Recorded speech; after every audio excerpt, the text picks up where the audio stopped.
qu'est-ce que ça veut dire être astrophysicien? Qu'est-ce que c'est que le travail d'un astrophysicien? Sur quoi un astrophysicien travaille? Voilà, quel est son quotidien, etc. Donc, ce que je propose, c'est que vous posez des questions un peu quand vous voulez, si des choses que vous ne comprenez pas, vous voulez plus de détails. Mais voilà, si je vois qu'il y a trop de questions et qu'on n'avance pas assez vite, on reportera les questions à la fin. Mais dans le premier temps, arrêtez-moi si vous avez des questions. Donc, on va commencer par se poser cette question. Qu'est-ce que c'est un astrophysicien?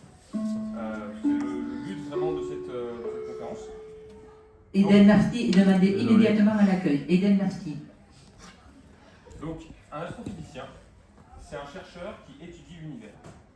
Donc, on va essayer de voir d'abord ce que c'est qu'un chercheur, et ensuite on va essayer de comprendre ensemble ce que ça veut dire étudier l'univers.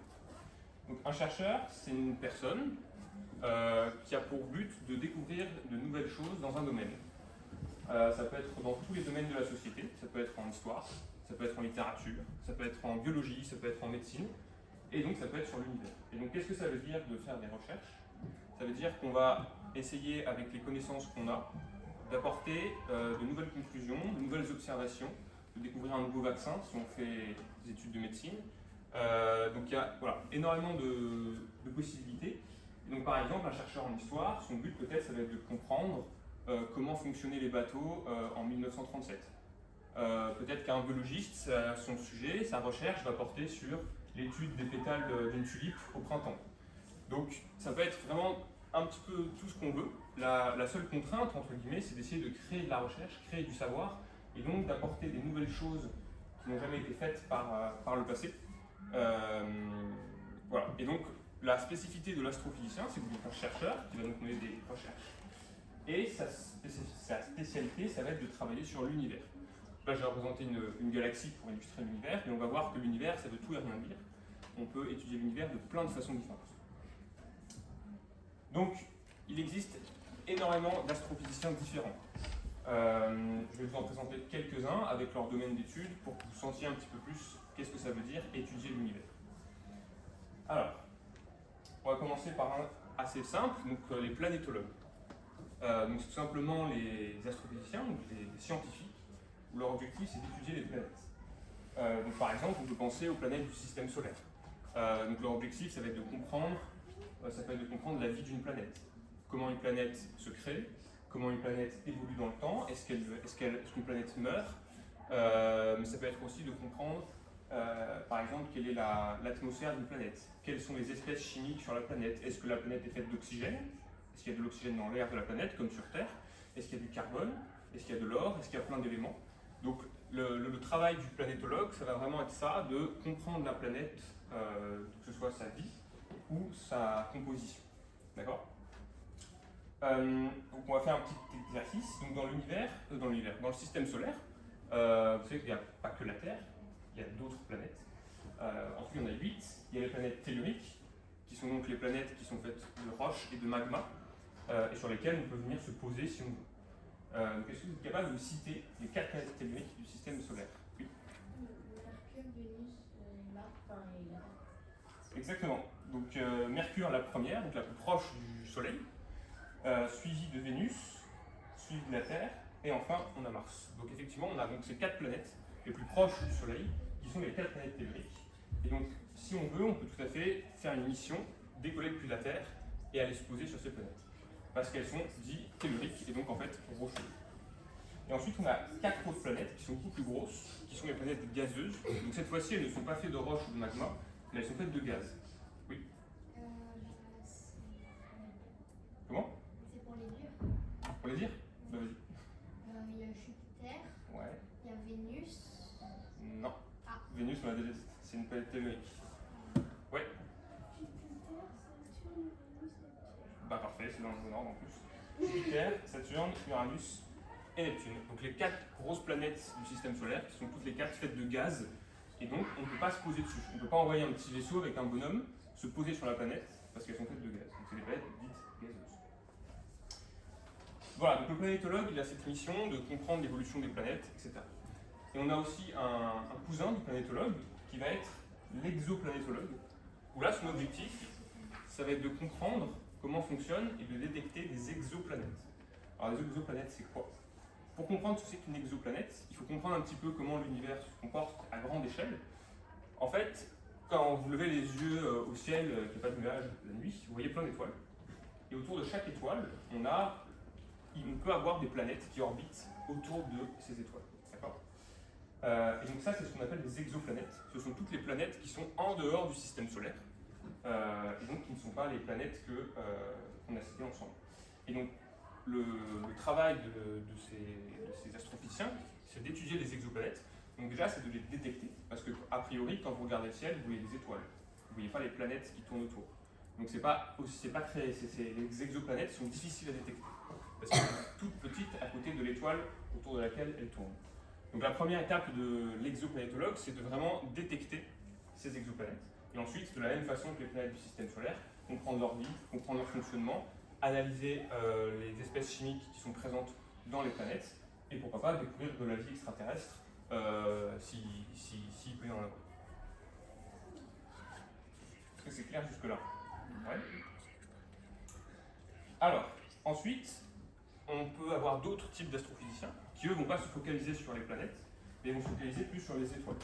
Donc, pour vous introduire ça, je vais essayer avec vous de vous montrer quelle est la vie d'une étoile, comment une étoile naît, comment une étoile vit et comment une étoile meurt. Alors, dans l'univers, la chose qui a de manière la plus abondante, ce sont des nuages de gaz.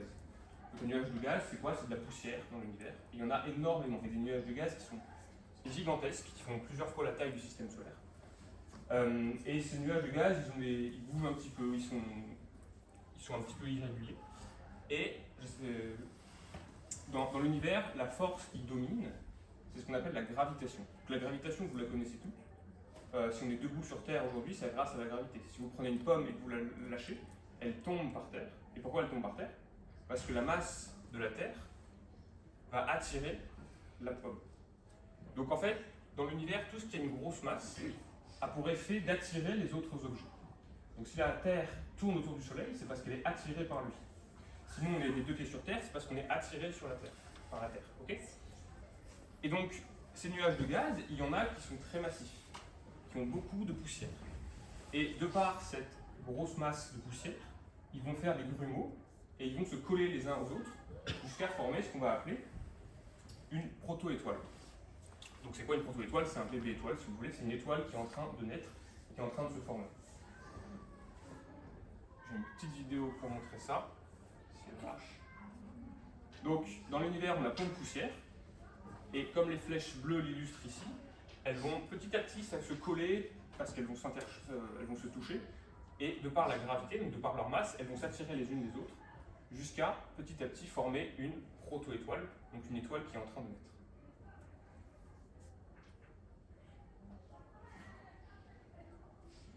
Hop. Alors là, c'est la partie un peu difficile, donc on va y aller doucement, et si vous avez des questions, vous me dites. Donc l'étoile, donc toutes les petites particules se touchent les unes aux autres, et petit à petit, le nuage de poussière devient une étoile. Mais cette étoile a une grosse masse. Donc en fait, l'effet qui va se produire, c'est que l'étoile va se resserrer de plus en plus sur elle-même, puisque le centre de l'étoile, qui est très massif, va attirer les couches externes, et donc l'étoile va se condenser de plus en plus. D'accord? Et quand ceci apparaît, le cœur de l'étoile va se mettre à chauffer très fort, et les particules de l'étoile vont s'interchoquer et vont créer beaucoup d'énergie et de chaleur qui va faire exactement l'effet inverse, qui va avoir pour effet de gonfler l'étoile. Donc l'étoile va être en permanence en combat entre la gravité qui va essayer de la contracter et son énergie qui est due à son cœur, qui va avoir pour effet de l'agrandir. Donc il va y avoir une guerre entre ces deux forces, et l'étoile va un petit peu comme ça gonfler et se réduire. Et à la fin, une fois que ce processus aura trouvé un équilibre, on n'aura plus une proto-étoile, mais on aura ce qu'on appelle une étoile. Donc un équilibre entre ces deux réactions, qui sont la gravité et le feu interne de l'étoile. Alors, je vais illustrer ça avec une petite vidéo. Donc l'étoile va diminuer en taille à cause de la gravité. Et donc, à l'intérieur de l'étoile, cela va engendrer des réactions chimiques qui vont avoir pour effet de gonfler l'étoile. Donc l'étoile va grossir. Et à l'intérieur de l'étoile, on a ce processus chimique qui va libérer beaucoup d'énergie et qui va faire que voilà, on a ces flèches rouges qui illustrent que l'étoile va gonfler. Donc l'étoile va en permanence devenir plus petite et plus grande.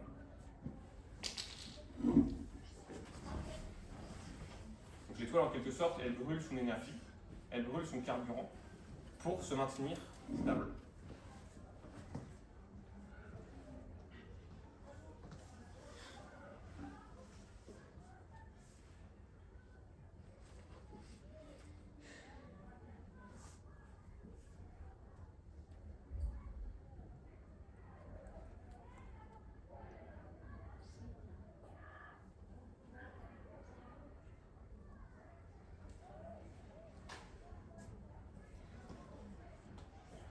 Hop. Et donc on obtient une étoile. Et donc ensuite, l'étoile, elle va faire sa vie pendant des millions d'années, voire des milliards d'années, ça dépend des étoiles. Notre Soleil, par exemple, il a 4 milliards d'années, donc très âgé. Et une fois que l'étoile aura brûlé tout son carburant, donc ce qui lui permet de rester à une taille fixe, on va avoir deux possibilités. Est-ce que vous savez ce qui se passe quand une étoile meurt? Ouais. Devient ou une naine rouge ou une supernova. Alors c'est presque ça, on dit une naine blanche. Et effectivement, l'autre cas possible, c'est une supernova. Mais est-ce que tu sais ce qui reste après une supernova? Oui. Ouais. Il reste une nova puis une explosion. Ouais, la supernova, c'est l'explosion. Mais qu'est-ce qui reste au centre de l'étoile? Ah, le noyau. Ouais. Et comment on l'appelle ce noyau après l'explosion? Un trou noir. Exactement. C'est tout à fait ça. Donc, on va voir ça. Donc, il y a deux possibilités. Donc, ouais. La photo d'étoile, elle fait quel type, quelle taille Alors ça, c'est pas très bien défini parce que comme tu peux voir, il y a un espèce de noyau avec plein de gaz autour. Donc ça peut être la même taille que l'étoile finale, ça peut être un peu plus grand, ça dépend. Mais c'est à peu près comme l'étoile finale. Et vu qu'elle est aussi éclatée précis, on peut jamais savoir, toi. Une fois qu'elle a fini, oui, tu peux savoir, mais avant, tu peux pas voir. Donc, dans le cas d'une étoile de petite taille, comme notre Soleil, qu'est-ce qui va se passer? Une fois que l'étoile a fini de brûler son carburant, elle ne peut plus rester à une taille fixe, puisque la gravité, elle qui est toujours là, va s'exercer. Et comme il n'y a plus de carburant, il n'y a plus d'énergie pour contrer la gravité. Et donc le cœur de l'étoile va être dominé par la gravité, et va donc devenir de plus en plus petit. Et par contre, le reste de l'étoile va gonfler, jusqu'à avoir ce qu'on appelle ici une géante rouge. Et une géante rouge, donc c'est quoi? C'est les résidus de l'étoile qui est morte. Okay. Et au centre, le noyau, c'est ce qu'on va appeler une naine blanche. C'est exactement ce qui va se passer pour notre Soleil. Notre Soleil, il est à peu près à la moitié de sa vie. Il va vivre encore 4 milliards d'années à peu près. Et donc à la fin, c'est exactement ça qui va se passer. Il va finir par gonfler. Et ce qui restera au centre, ce sera ce qu'on appelle une naine blanche. Hop, voilà. Un petit exemple de naine blanche.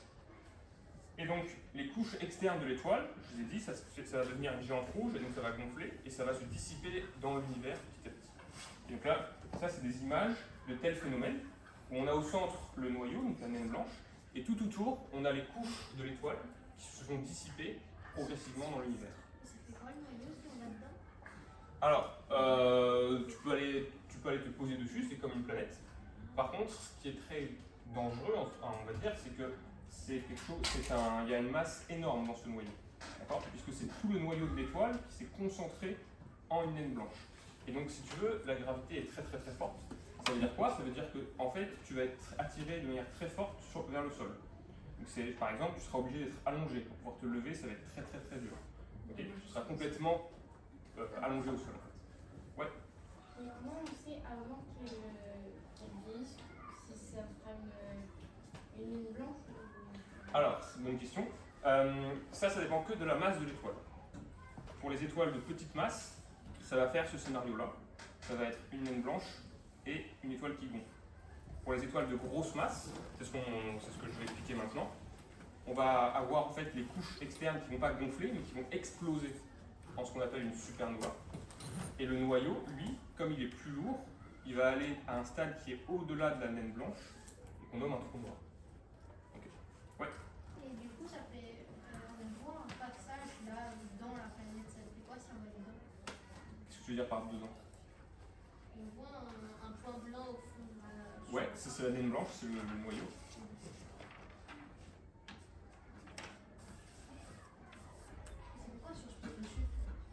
tout à l'heure. Oui, mais ça fait la gravité, sauf qu'en fait, on dirait un peu un portail, je sais pas, un truc comme ça. Un portail? Un portail fait quoi? Non, c'est pas un portail, c'est comme une planète avec une très grosse gravité. Ouais. C'est pas trop une question, mais c'est pas trop sur ce truc, c'est sur les étoiles. Je suis rentrée chez moi et il y avait plein d'étoiles qui se suivaient. C'est des satellites. Ouais, c'est probablement des avions, des satellites. Comment? Je sais pas, peut-être que tu as découvert quelque chose, mais.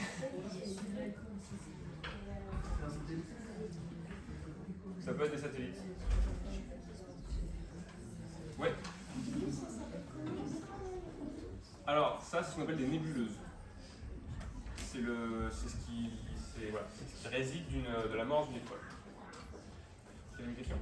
Mais le soleil, ça va devenir une naine blanche ou une naine blanche? Une naine blanche. Le soleil, c'est une petite étoile. Et les petites étoiles, il leur arrive ça. C'est quoi les grosses, c'est comment là? Comment? Les grosses, c'est comment là? Alors les grosses, donc les couches externes vont exploser. Là, dans ce cas-là, elles font que gonfler. Là, ça va exploser. Et le centre ne va plus être une naine blanche, mais un trou noir. Est-ce que vous savez ce que c'est qu'un trou noir? Ouais. C'est quelque chose qui rassure la matière. Ouais. Ok. Et pourquoi il est noir? Parce qu'il aspire la lumière. Ouais, c'est ça. Ouais. S'il y en a deux qui se rencontrent, ça fait quoi? Ils fusionnent. Ils vont se toucher et hop, ça fait un trou noir plus gros. Ouais. Comment? Il y en a un qui va se créer là. Bah les deux s'aspirent mutuellement en fait. Non? Pas d'accord? Pourquoi? T'as pas envie? Ah bah ça on n'y peut rien. Ouais. Mais un trou noir, ça se passe quoi? On voit par exemple l'organe dans un trou noir et il se passe. Ah bah ça c'est une question que tout le monde se pose. On n'a pas la réponse. Donc on n'est jamais allé dans un trou noir, donc on ne sait pas en fait. Et comme un trou noir ne met pas de lumière, c'est très difficile d'avoir des informations sur le trou noir, puisqu'on ne le voit pas, puisqu'il absorbe de la lumière. Donc pour ça on utilise des mathématiques qui nous permettent d'avoir des idées de qu'est-ce qui se passe dans un trou noir. Mais donc on ne sait pas exactement. Mais aujourd'hui, ce qu'on pense, mais on n'en est pas sûr, c'est qu'un trou noir c'est fait de vide et qu'au centre, il y a toute la matière du trou noir qui est concentrée en un point. D'accord? Et que quand tu rentres dans le trou noir, tu es juste aspiré vers le centre. Qu'est-ce qui se passe quand on est centre? Et ben tu t'es écrasé avec tout le reste de la matière. On explose. Ou t'exploses pas, tu te concentres au centre. Ouais. Mais j'ai oublié. Bah c'est super. Mais un trou noir, c'est comme eux, c'est un forme un peu comme nous ou pas? Bah je te montrer. Donc la deuxième option, donc on en est parlé. Donc un trou noir, ça peut ressembler à ça. Voilà. Donc on a le centre qui est noir, qui est vraiment le trou noir. Et ce que vous voyez autour, c'est de la matière qui tourne autour du trou noir. Mais c'est pas le trou noir. Le trou noir, c'est vraiment la boule noire au centre. Ouais. Parce qu'il y a déjà eu des accidents où quelqu'un est rentré dans un trou noir et est disparu du tout. Non, parce que comme j'explique, un trou noir, c'est le cadavre d'une étoile. Donc il faut des étoiles. Et a priori, les étoiles, c'est loin de chez nous, donc on n'est jamais allé voir des étoiles. Donc les humains ne sont jamais allés à la rencontre d'étoiles et donc de trous noirs. Ouais. On peut envoyer une caméra? Ah, tu peux, mais le problème c'est que la caméra elle pourra rien te rendre après. Quand la caméra elle fait une photo, après elle t'envoie un signal pour te donner la photo. Et le problème c'est que le signal il ne peut pas sortir du trou noir, puisque le trou noir il absorbe le signal. Tu vois? Si tu envoies des photos sur un trou noir, comment vous avez eu ces photos? Alors ça c'est sur internet, et donc ça c'est une simulation. Donc ça veut dire que c'est avec des calculs et des gens qui essayent de comprendre les trous noirs qui ont réussi à imaginer la structure et à quoi ressemblerait un trou noir. Mais ils ont les voir et tu vois un endroit vide, il n'y a pas de lumière. Alors un trou noir tout seul, tu ne peux pas le voir, il est tout noir. Par contre un trou noir qui se nourrit comme ça, qui mange de la matière, tu le vois puisqu'il rayonne à travers le fait qu'il mange quelque chose. Okay. Ouais, dernière question et après j'avance. Est-ce que le trou noir il peut fermer? Genre il peut se fermer? C'est-à-dire Parce que genre il y a le trou noir, ouais. et par exemple, on va dire qu'il a aspiré tellement de matière que c'est fini, il n'y a plus de trou noir. Il ferme, il s'éteint, il disparaît. Aujourd'hui, on pense pas, mais encore une fois, on sait pas, on a du mal à. Enfin, c'est des objets assez hypothétiques. Peut-être qu'on découvrira des choses comme ça, mais aujourd'hui, c'est pas ce qu'on pense. Ok. Et vous pensez quoi si je peux savoir? Comment? Vous pensez quoi, du coup, il se passe quoi quand il est arrivé à un point où. Bah, alors, a priori, on pense que c'est éternel un trou noir. Il y a d'autres théories qui considèrent qu'un trou noir peut quand même rayonner et il peut s'évaporer au cours du temps. Mais c'est bon, c'est pas une théorie très très sûre. Il y a plusieurs possibilités. Mais a priori, on pense qu'un trou noir est éternel. Bon, j'avance, vous posez vos questions après, ça marche? Donc, on a vu pour l'instant les planétologues, les exoplanétologues et les astrophysiciens qui étudient les étoiles. Donc, ça vous donne un petit peu une idée. Ah oui, et donc je précise, ici l'astrophysicien peut travailler n'importe où.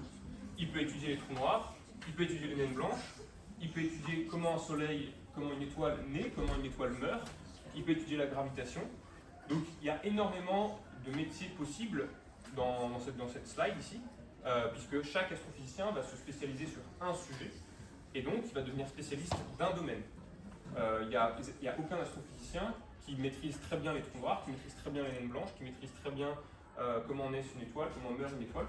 Chacun a son domaine de spécialité, et c'est à l'astrophysicien de choisir.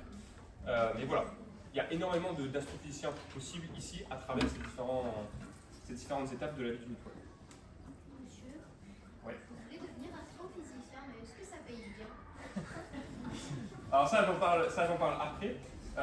Non, ça paye pas bien, ça paye pas très bien d'être astrophysicien. Ah ouais? Si tu veux gagner beaucoup d'argent, il faut faire autre chose. Faire du commerce, faire médecine, faire ingénieur, pourquoi pas. Mais astrophysicien, ça gagne pas beaucoup d'argent. Ah ouais?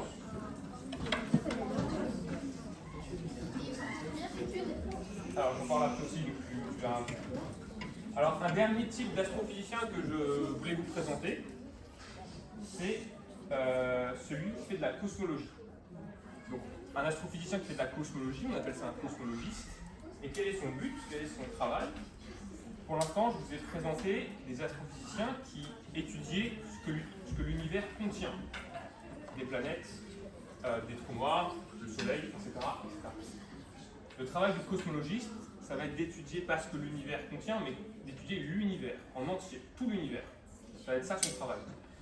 Donc il va plus s'intéresser aux planètes, il va plus s'intéresser aux étoiles, il va un peu s'intéresser aux galaxies, mais son but vraiment, ça va être de comprendre comment l'univers est né, comment l'univers est aujourd'hui, et comment l'univers sera dans le futur. Donc est-ce que l'univers devient de plus en plus grand? Est-ce que l'univers devient de plus en plus petit? Est-ce que l'univers bouge? Est-ce qu'il évolue? Qu'est-ce que c'est que le Big Bang? Comment il a eu lieu? Etc. etc. Donc c'est vraiment différent des autres, puisque là on étudie un objet qui est l'univers tout entier. Ok? Ouais. Avant quoi? Alors, pour ça, il suffit de regarder très loin dans l'univers. Pourquoi? La lumière, c'est comme le son, ça se déplace à une certaine vitesse. D'accord? Donc, quand tu m'éclaires avec ta lampe torche, la lumière va mettre du temps à venir de ta lampe torche jusqu'à moi. Donc, au moment où ta lumière va arriver jusqu'à moi, toi, tu auras vieilli. Tu vois ce que je veux dire ou pas? Puisqu'elle met du temps pour venir. Et ben, c'est exactement ce qui se passe dans l'univers. Quand tu regardes une étoile très loin dans le ciel, tu ne vois pas l'étoile comme elle est actuellement. Mais tu vois comment elle est il y a très longtemps, puisque tu vois la lumière qu'elle a émise dans le passé. Et donc en fait, si tu regardes très loin dans l'univers, tu peux voir dans le passé.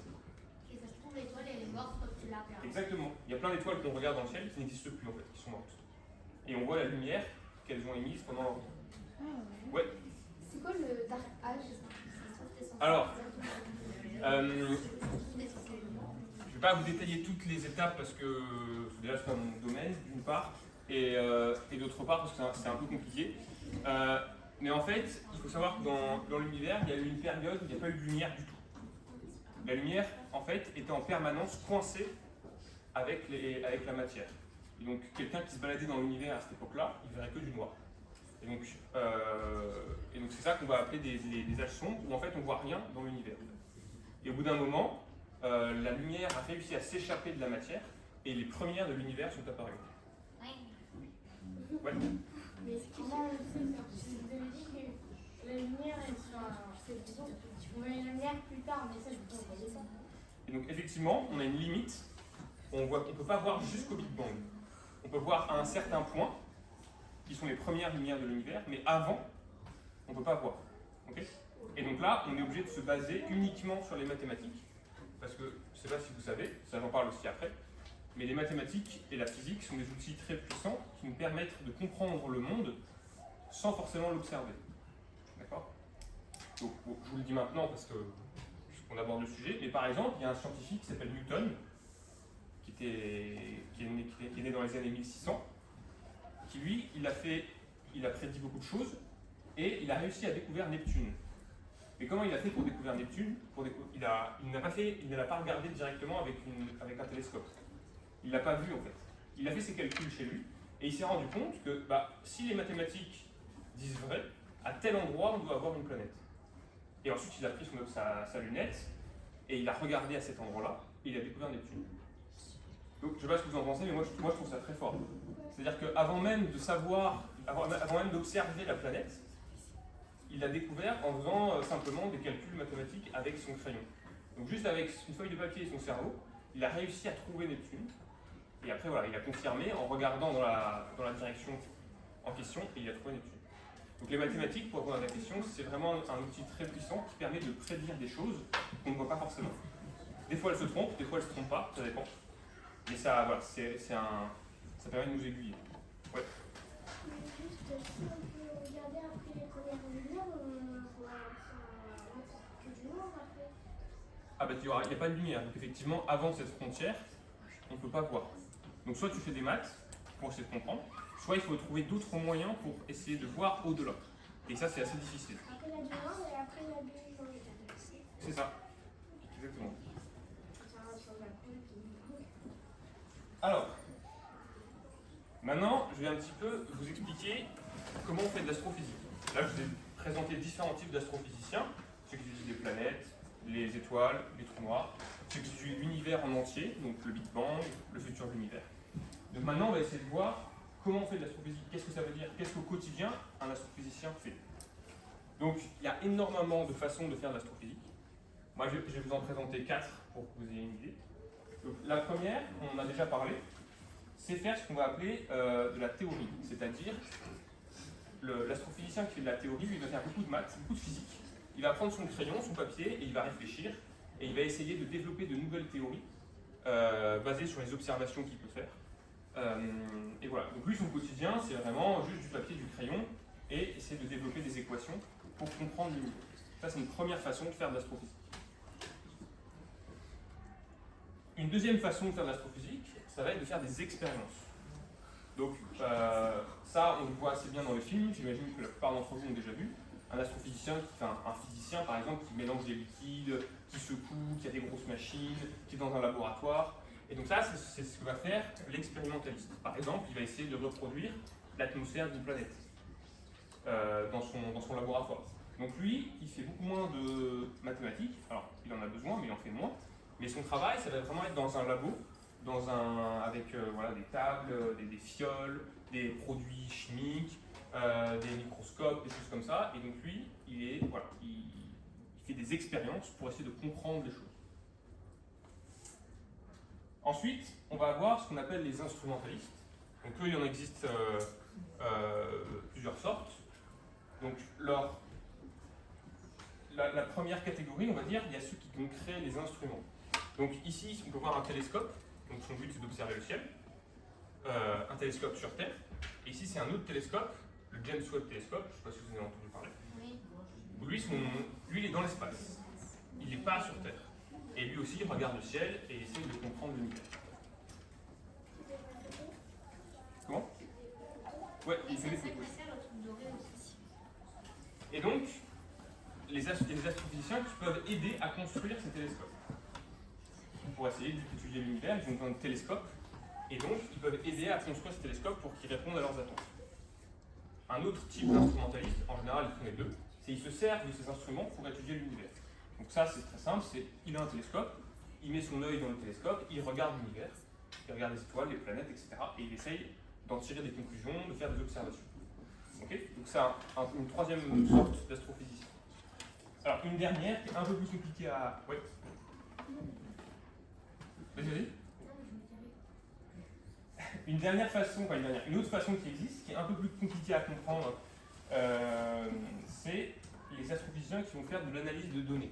Donc, qu'est-ce que ça veut dire faire de l'analyse de données?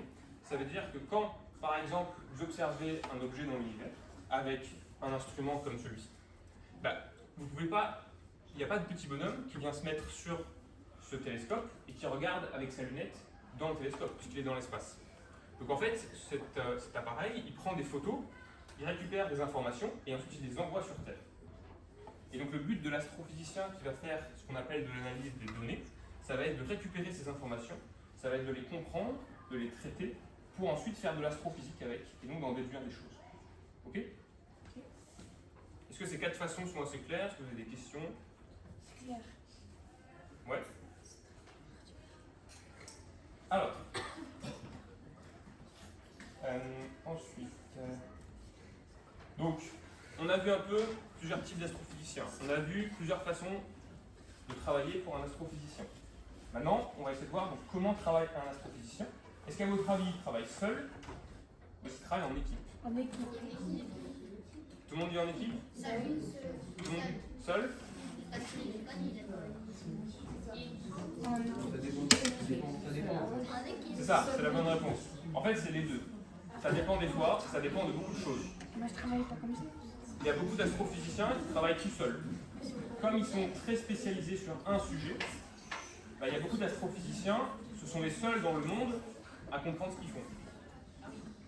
Des fois, il y en a 2-3, mais il y a beaucoup d'astrophysiciens qui sont très spécialisés, qui travaillent tout seuls.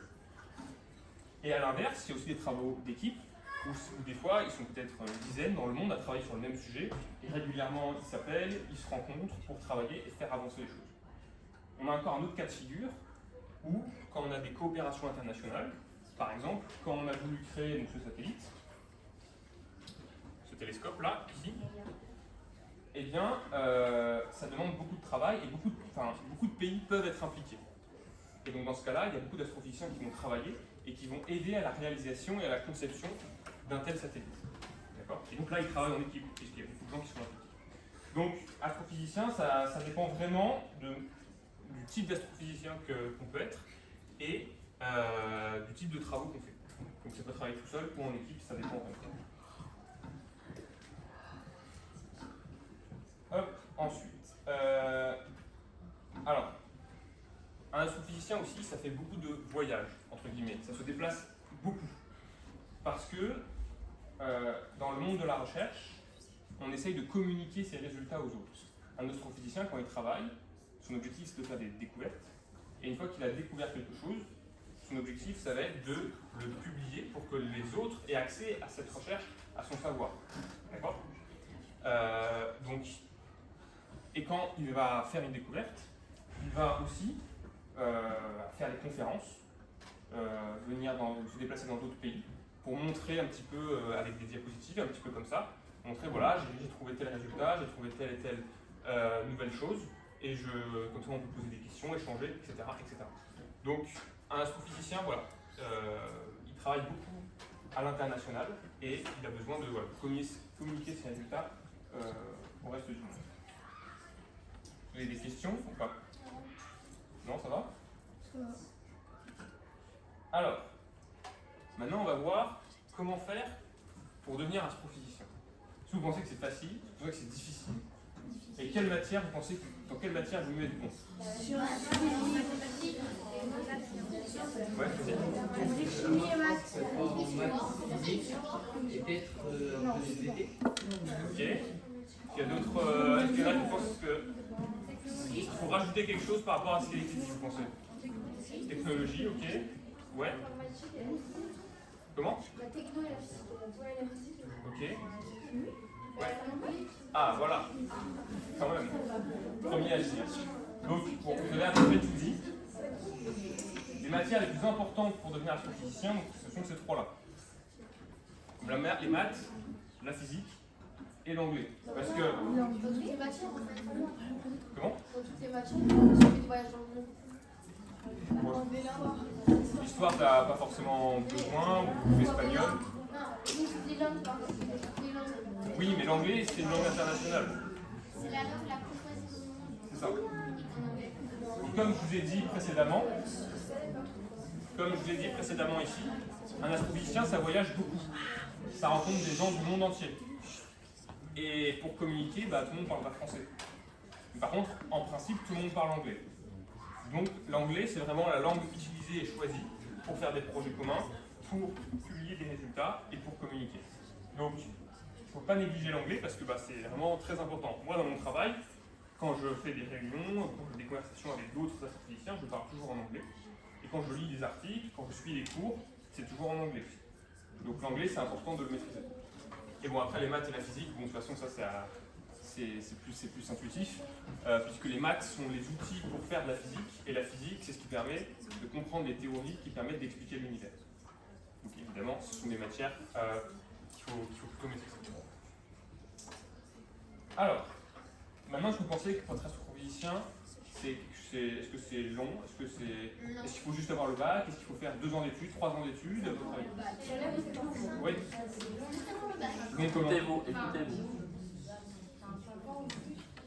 5 ans ou plus? Ouais. Je pense que c'est assez long, mais ça dépend des spécialités. Il y a peut-être des spécifications qui sont un peu moins longues que d'autres. Ok. Ouais. Je dirais bac plus 5. Ok. Moi, je pense que c'est Ouais, au fond? Bac plus 6. Bac plus 6. Bon, en gros, ouais, un peu, vous êtes tous à bac plus 5 ou plus. Bon, c'est ça la réponse. Enfin, c'est ça. La réponse, c'est 8 ans d'études. Ok. Donc, on va essayer de. Je sais pas du coup si pour vous, qu'est-ce que c'est clair ce que ça veut dire 8 ans d'études. Donc, on va essayer d'y aller pas à pas. Donc, vous faites tous au collège, si je dis pas de bêtises. Donc, vous allez passer pour certains le brevet cette année. Et oui. Et d'autres, ce sera pendant un peu plus longtemps. Donc le brevet, ça va être votre premier diplôme à l'école. Une fois que vous aurez passé votre brevet, vous pouvez passer au lycée après, si vous voulez. Ça va durer 3 ans. Et après, vous allez passer ce qu'on appelle le bac. Ok? Je sais pas si pour vous, ça c'est tout clair ou pas. Mais une fois que vous avez passé le bac, vous pouvez commencer ce qu'on appelle des études supérieures. Le seul critère, la seule prérequis pour faire des études supérieures, c'est d'avoir son bac. Donc, si vous avez le bac, vous pouvez faire des études supérieures. Et c'est à partir de là qu'on commence à compter les années d'études. Donc quand je dis 8 ans d'études, ça veut dire 8 ans après le bac. Donc le point de départ, c'est ça, bac plus 8. Donc le point de départ, c'est le bac. Et donc ensuite, on va voir comment devenir astrophysicien à partir du bac. Okay. Donc pour ça, il y a 2 options. Enfin, il y a plusieurs options, mais il y en a 2 principales. Ouais.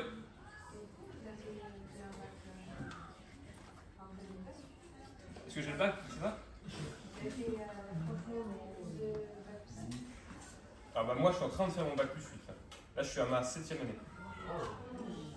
Donc, comme j'aurais fait ma 8e année, je serai astrophysicien. Vous aurez un diplôme? Vous aurez un diplôme bac plus 8? C'est ça. Ce qu'on appelle un doctorat, en fait. Ah, mais oui. Mais monsieur, bac plus 8, ça fait quand même un peu beaucoup. Chacun fait ses choix. Si pour toi c'est trop long, tu fais moins longtemps. Mais, Je commence à 26 ans. mais pour être astrophysicien, il faut faire bac plus 8.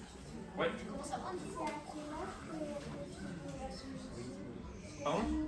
C'est à quel âge qu'on finit d'être Eh ben, alors, en général, quand tu passes le bac, tu as à peu près 18 ans.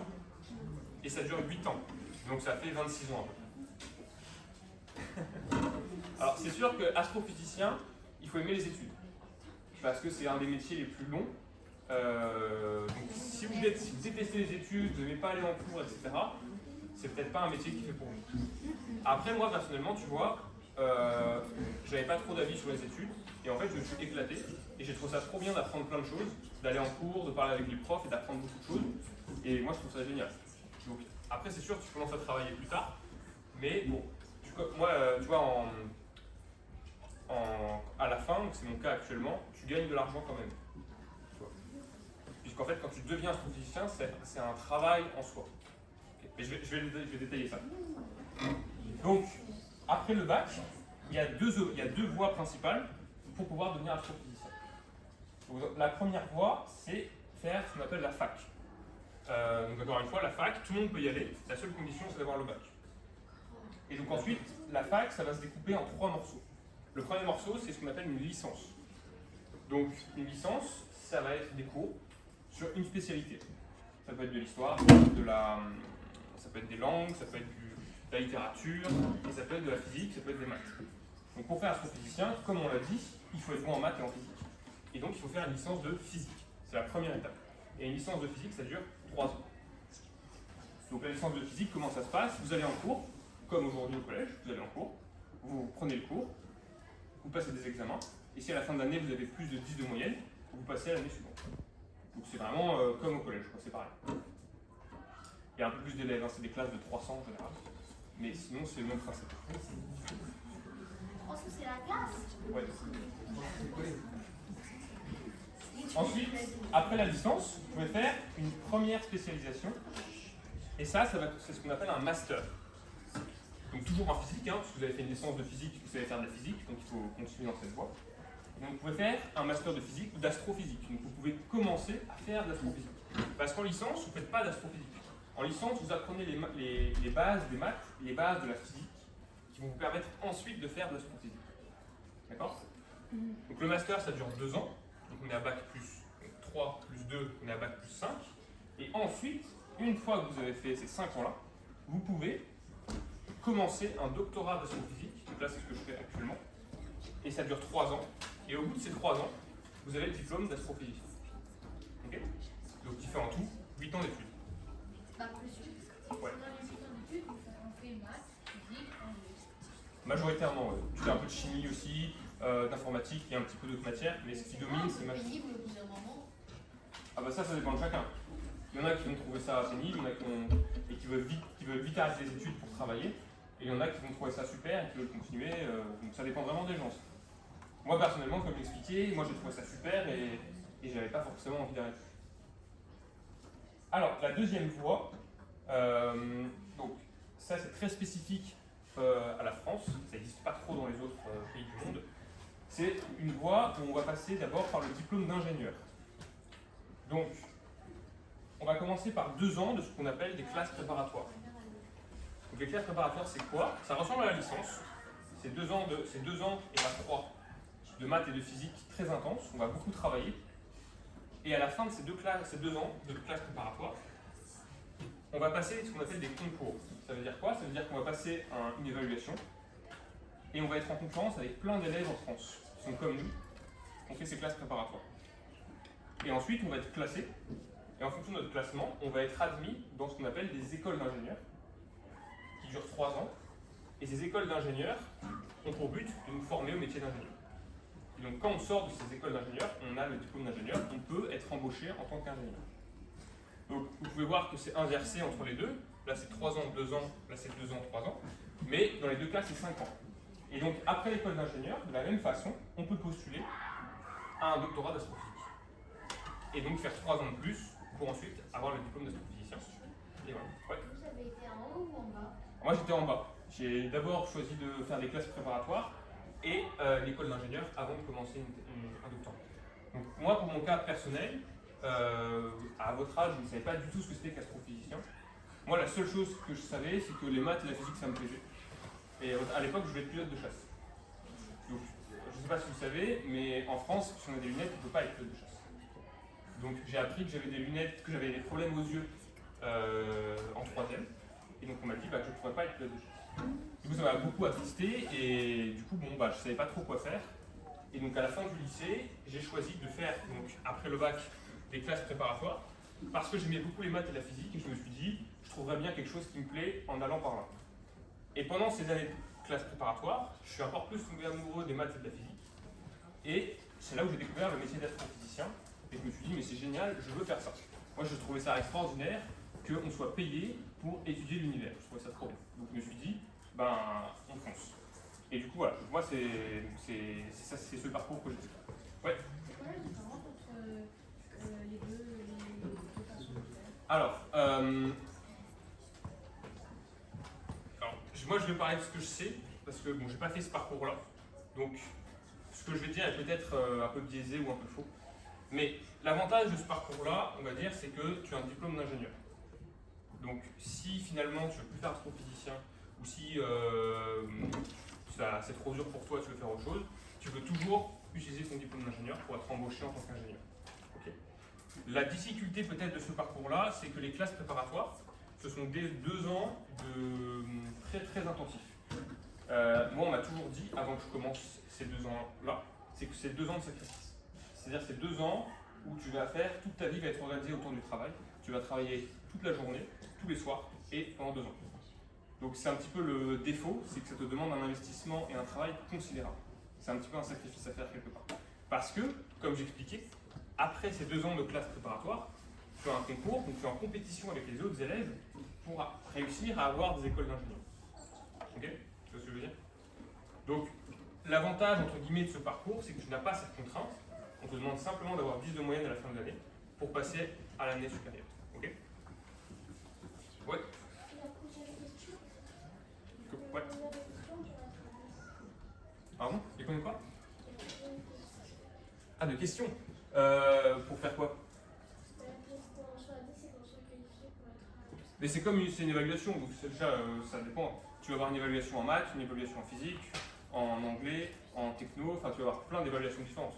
Et après, le nombre de questions, je sais pas, ça dépend de l'évaluation. Est-ce que vous font des mini-contrôles en début d'heure? Tu veux dire ici? Oui. Alors moi j'ai pas fait ce parcours, donc je ne connais pas trop. Donc je sais pas trop. Ici, en classe préparatoire, moi non, ce n'était pas le cas. En classe préparatoire, toutes les semaines on avait un examen de 3 ou 4 heures. Et on avait aussi 2 heures de ce qu'on appelle l'école.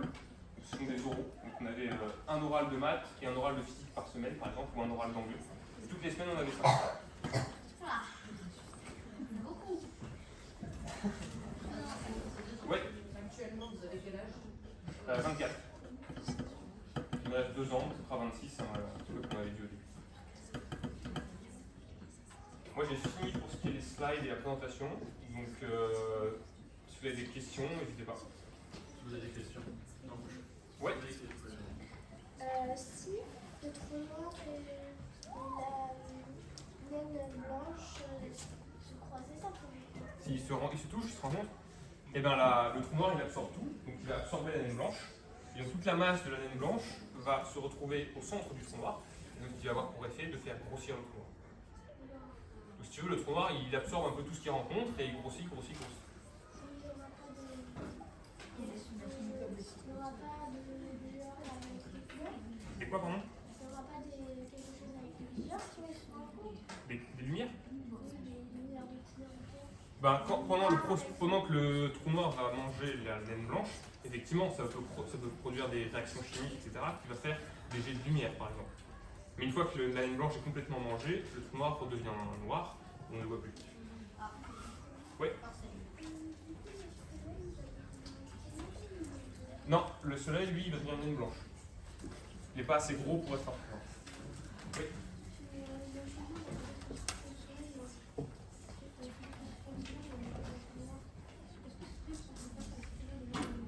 Non, alors, les trous noirs, on leur fait souvent un mauvais procès, comme quoi ce sont des objets très dangereux, très méchants.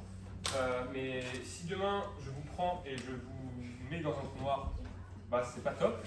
Mais si je vous prends et je vous mets tous dans une étoile, bah c'est pas top non plus. Vous allez tous brûler et voilà. Donc que ce soit une étoile ou un trou noir, c'est tout aussi dangereux en fait. Ce qui est un petit peu l'aspect un peu négatif qu'on donne au trou noir, c'est parce qu'il y a cette idée de non-retour où quand on rentre dedans, on ne peut plus sortir. Bah, c'est la même chose pour le soleil.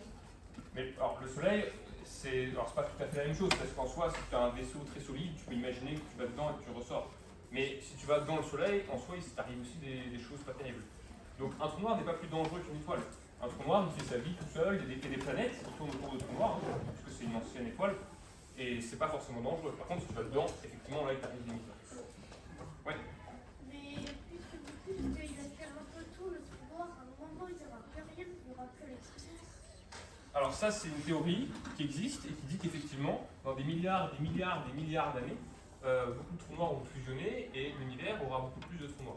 Donc peut-être, c'est pas du tout certain, on ne sait pas, mais c'est une possibilité. Oui. Mais le centre de notre galaxie, il y a un trou noir. Je sais Ouais. que c'est des énormes étoiles là-bas. Alors ça, c'est une très bonne question. Aujourd'hui, on ne sait pas trop, mais les trous noirs au centre des galaxies, ils sont immenses. Ils font des millions de fois la taille du Soleil. Donc ils sont vraiment gigantesques. Et aujourd'hui, les astrophysiciens ne le savent pas exactement comment ces trous noirs se sont formés. Si c'est la fusion de plein de trous noirs, s'ils ont été créés au moment du Big Bang, on ne sait pas trop. Et on n'est pas sûr de la réponse aujourd'hui. Oui. Mais quand vous avez dit qu'il avait dans le trou noir des planètes, vous avez dit qu'il a aspiré tout. Pourquoi il a aspiré les planètes autour de lui? Alors, c'est comme le Soleil, c'est-à-dire que si tu tournes autour, comme la Terre tourne autour du Soleil, c'est ce qu'on appelle être en orbite, donc ça veut dire que tu as une certaine vitesse qui te permet de ne pas rentrer dedans, tu tournes autour. Par contre, si tu diriges tes propulseurs vers le trou noir, tu vas plonger dedans et là, effectivement, tu peux revenir en arrière. Mais en soi, si d'un coup tu remplaces le Soleil par un trou noir, bon, il fera tout nuit parce qu'il n'y aura plus de lumière, mais on ne va pas être aspiré. La Terre va continuer à tourner autour. Ok? Ouais. Mais est-ce que les trous noirs grandissent que dans le sens que ils aspirent le truc qui grandit?